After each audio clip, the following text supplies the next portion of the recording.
Dans l'assemblée des saints, assoiffé je me tiens, que ton onction descende sur moi. Conscient que mon destin est dans le creux de ta main, que ton onction descende sur moi. Je suis disposé, assoiffé, que ton onction descende sur moi. Je suis disposé, assoiffé, que ton onction descende sur moi.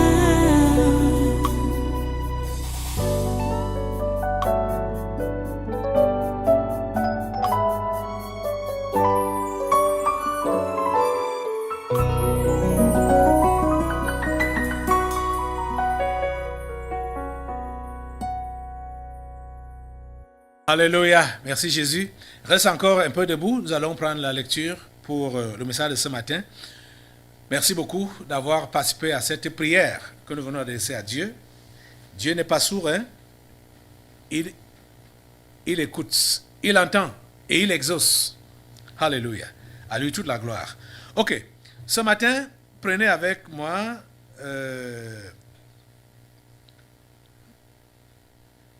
allons dans 1 Pierre. Allons dans 1 Pierre. La première épître de Pierre. Chapitre 1er. On va commencer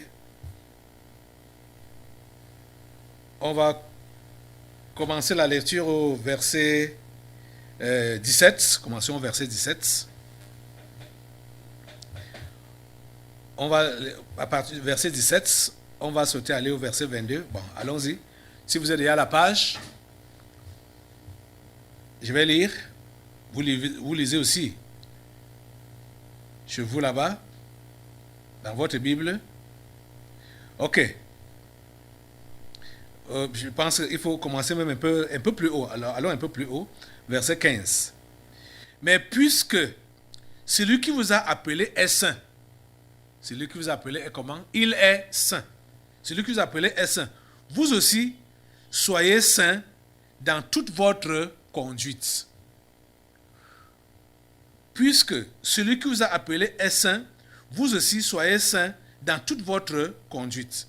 Selon qu'il est écrit, vous serez saints, car je suis saint. Et si vous invoquez comme Père celui qui juge selon l'œuvre de chacun, sans acception de personne, conduisez-vous avec crainte pendant le temps de votre pèlerinage, sachant que ce n'est pas par des choses périssables, par de l'argent ou par de l'or, que vous avez été rachetés de la vaine manière de vivre que vous aviez hérité de vos pères. Verset 22. Ayant purifié vos âmes en obéissant à la vérité, pour avoir un amour fraternel sincère, aimez-vous ardemment les uns les autres de tout votre cœur. Puisque vous avez été régénérés, non par une semence corruptible, mais par une semence incorruptible, par la parole vivante et permanente de Dieu. La parole vivante et permanente de Dieu. Allons maintenant au chapitre 2, verset 1.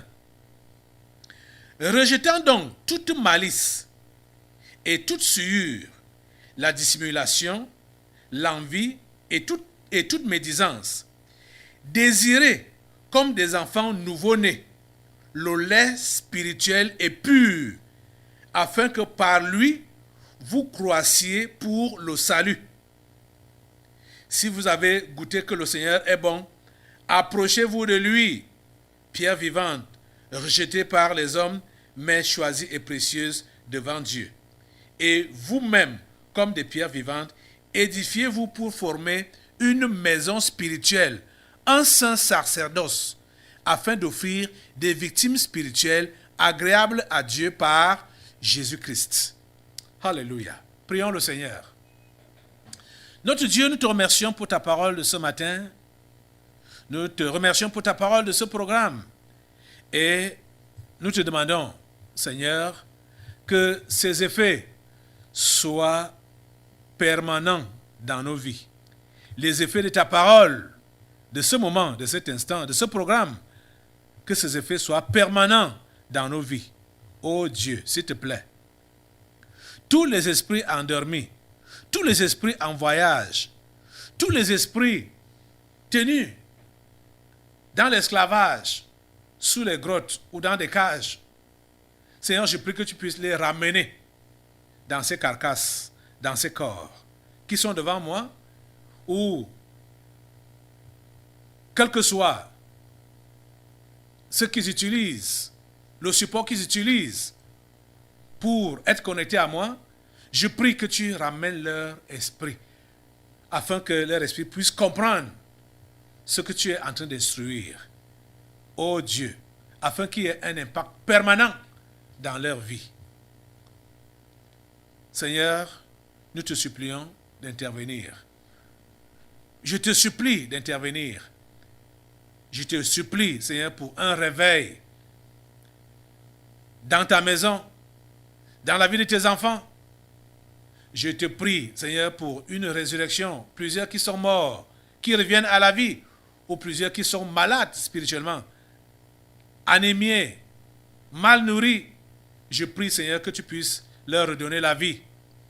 Que cette parole puisse être comme une perfusion qui les remet en vie, spirituellement parlant, afin qu'ils puissent se positionner pour faire ton travail.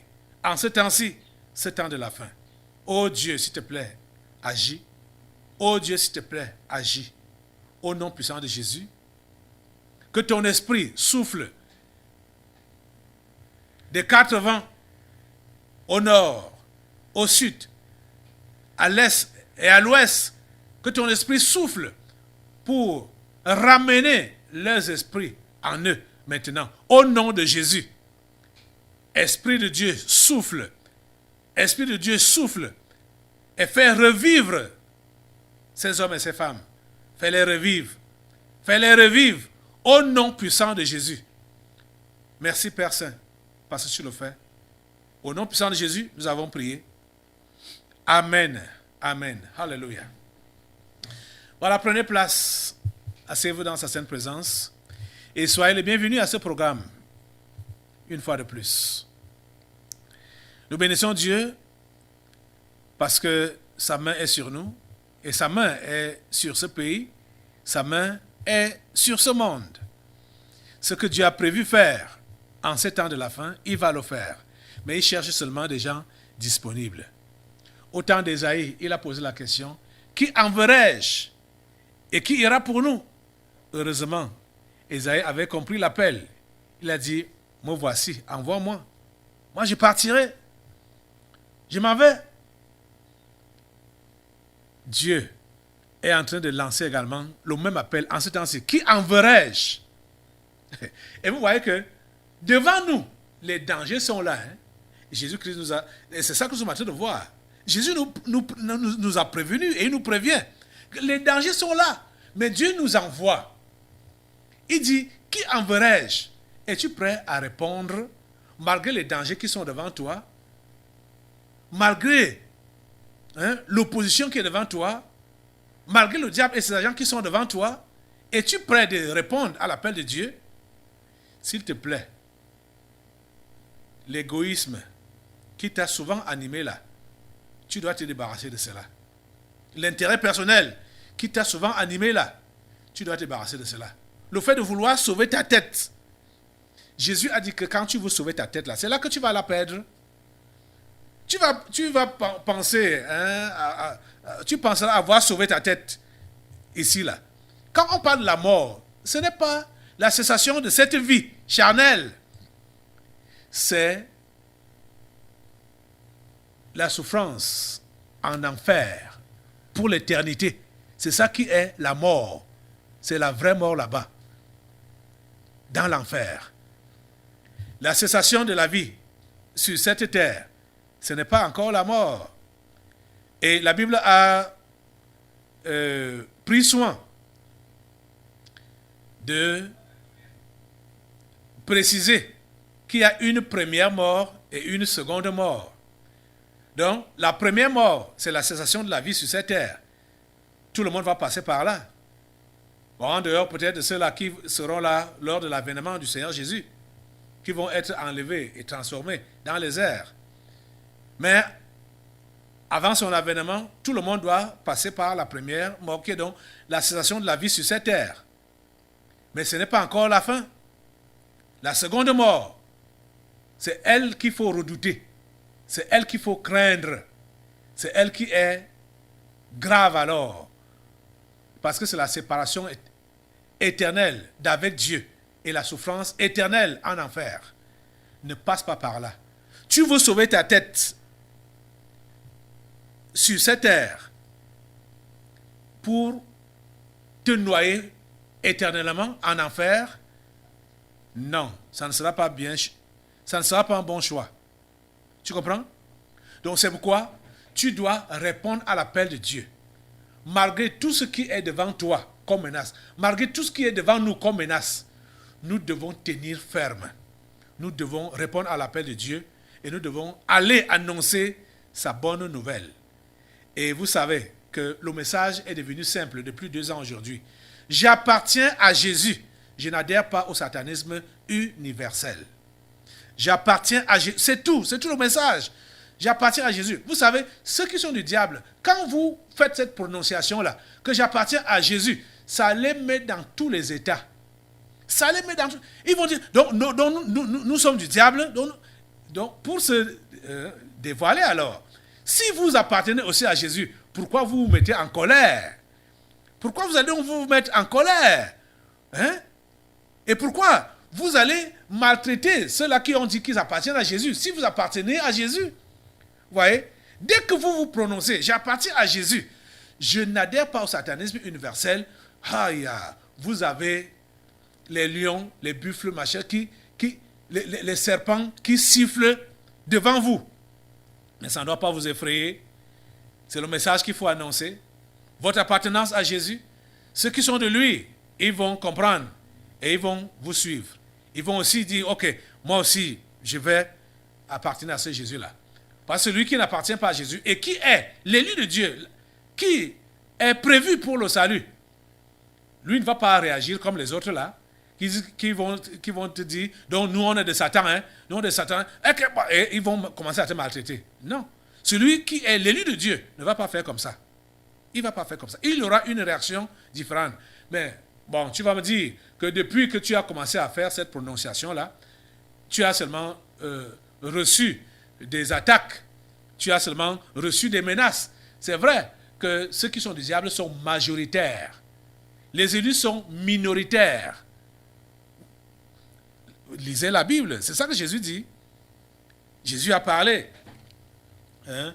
Je vais, avant de revenir sur notre texte, parce que tout ce que j'enseigne et que j'évoque là, ça peut même paraître comme une parenthèse, mais ça entre bien dans le message. Comprenez ça? Jésus a dit qu'il faut entrer par la porte étroite. Et la porte étroite, ce n'est pas beaucoup de gens qui entrent par là. Ce n'est pas beaucoup de gens qui entrent par là. Les gens préfèrent entrer par la large porte. Parce qu'il n'y a pas... Matthieu chapitre 7. Matthieu chapitre 7. Versets 13 et 14. Voici ce que Jésus a dit.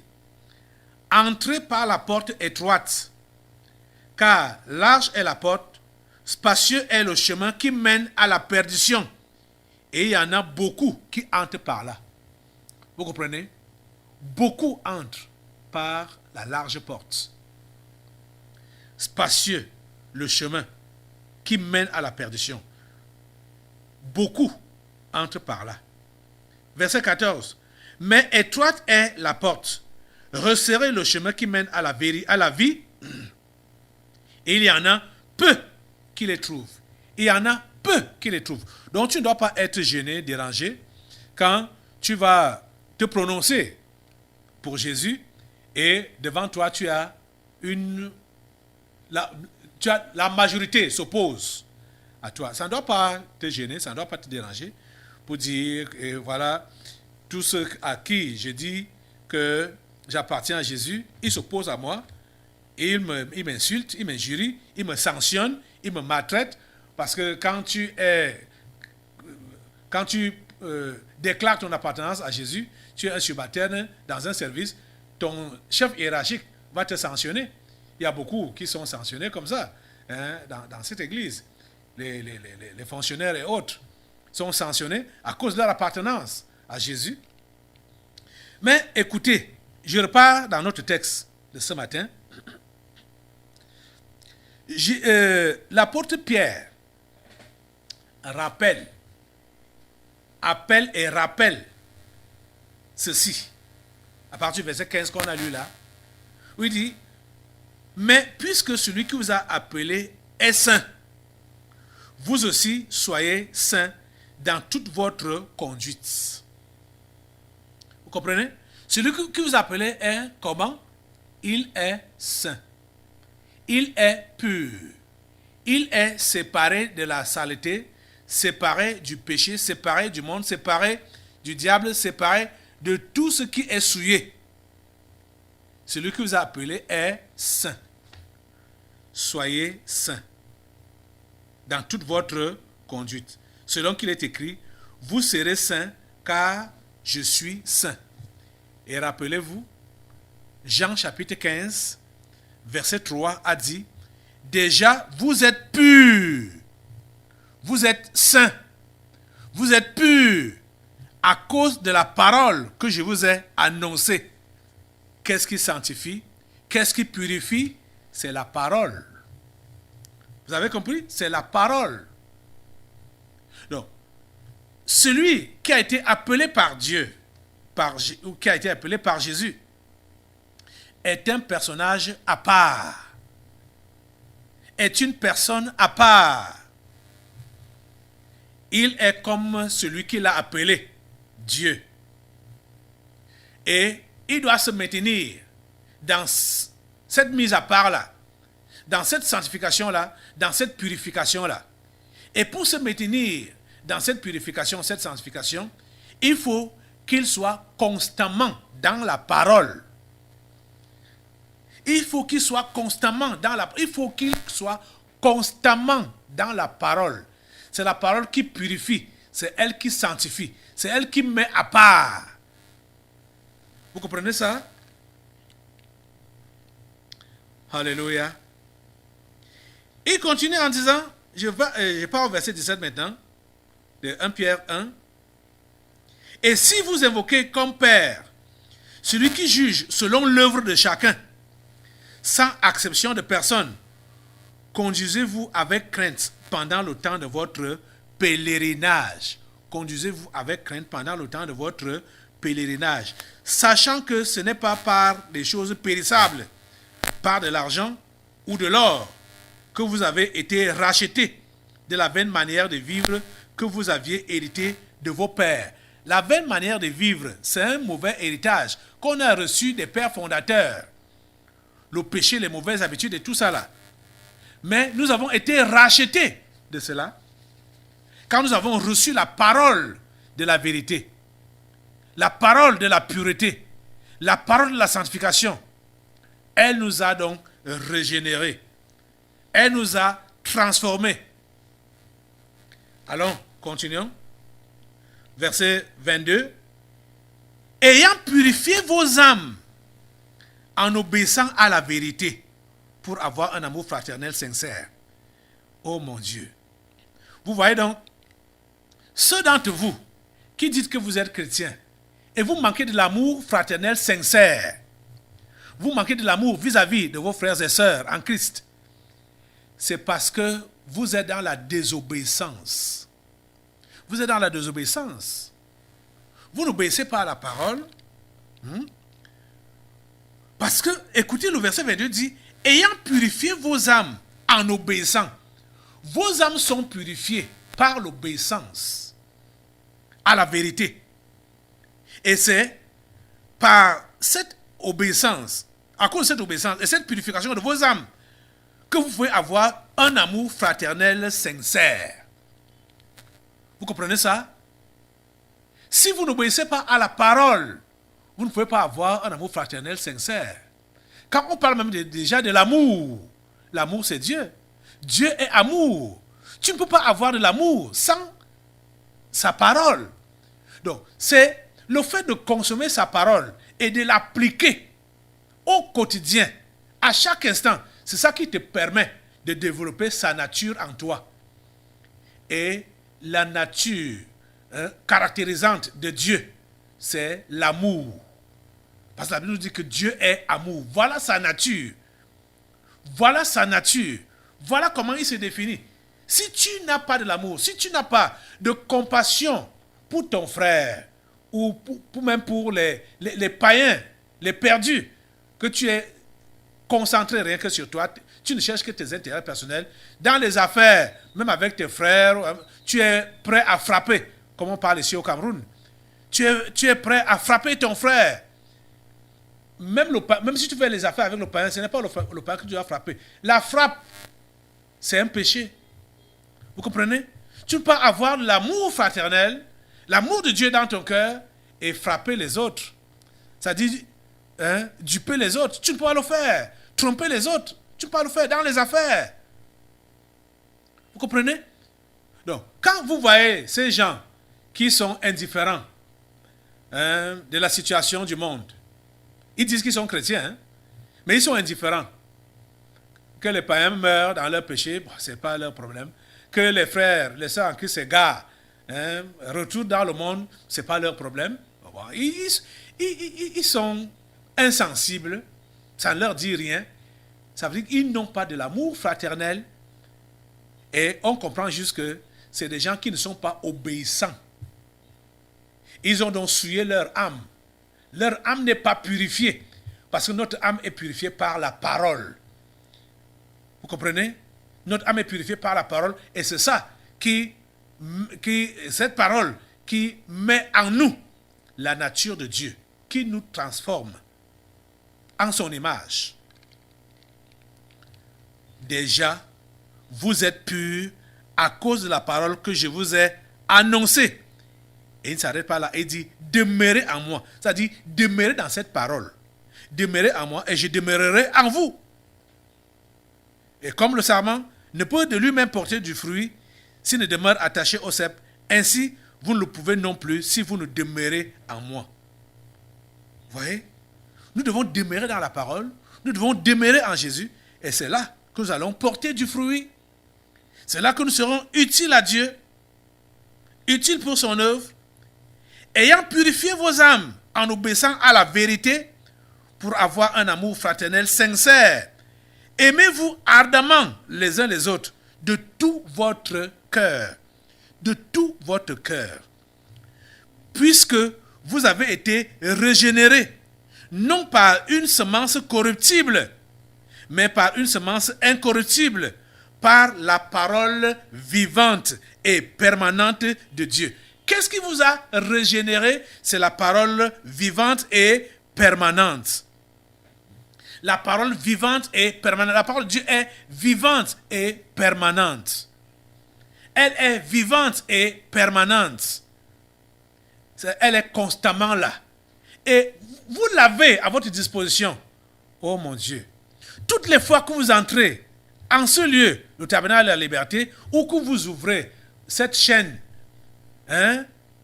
où vous ouvrez ce livre qu'on appelle la Bible, vous êtes permanemment en contact avec la parole de Dieu. La parole vivante.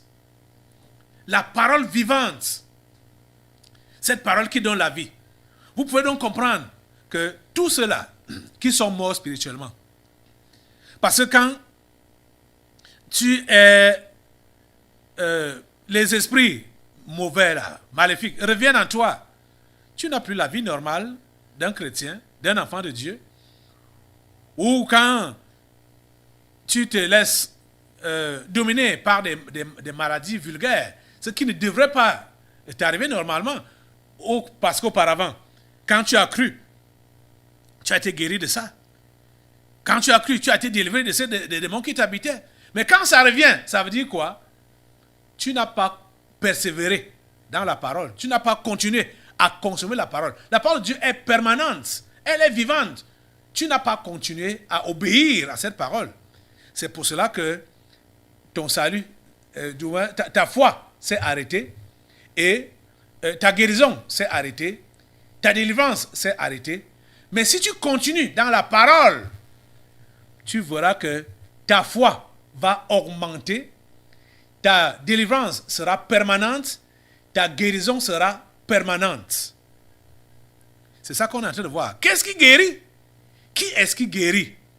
C'est la parole et c'est Jésus. Jésus est la parole et la parole est Jésus. Vous comprenez? Restez accrochés à cette parole. Restez accrochés à ces instructions. Mettez-les en pratique. Vous allez voir la vie de Dieu se mouvoir en vous. Vous allez voir la vie de Dieu se mouvoir en vous. C'est pourquoi, quand vous serez même peut-être attaqué physiquement par une épreuve, ça peut être une épreuve financière, ça peut être une épreuve physique au niveau de votre corps. J'ai dit une épreuve. Quand la parole de Dieu est en vous, cette épreuve-là ne va pas vous ébranler. Vous dites, ah Seigneur, qu'est-ce que j'ai encore fait pour tomber malade? Qu'est-ce que j'ai encore fait? Quand tu sais que tu es dans sa parole, tu es permanemment en lui, l'épreuve-là ne va pas t'ébranler. L'épreuve que tu vas rencontrer dans ton lieu de service, ça ne va pas t'ébranler. L'épreuve que tu peux rencontrer dans ton corps physique, ça ne va pas t'ébranler quand tu es dans la parole. Vous comprenez? Ça ne va pas t'ébranler. Rappelez-vous que Job n'avait pas commis de péché avant de connaître tous les problèmes qu'il a eus. Mais c'était une épreuve. Vous comprenez? Et Job est resté dans son intégrité parce que la parole de Dieu était implantée dans son cœur. Job a dit, quand il avait reçu la nouvelle qu'il a tout perdu, il a dit, l'Éternel a donné, l'Éternel a repris, que le nom de l'Éternel soit glorifié.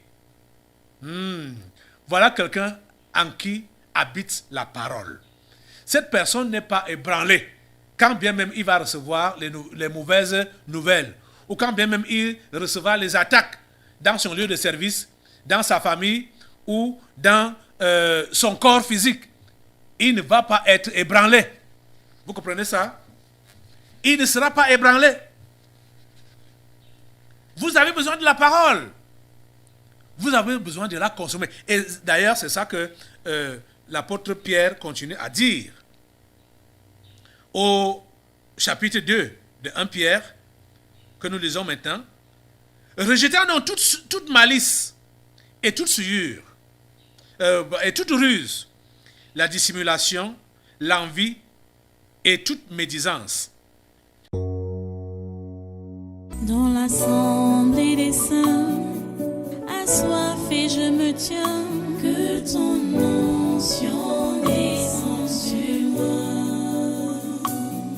Conscient que mon destin est dans le creux de ta main, que ton onction descende sur moi. Je suis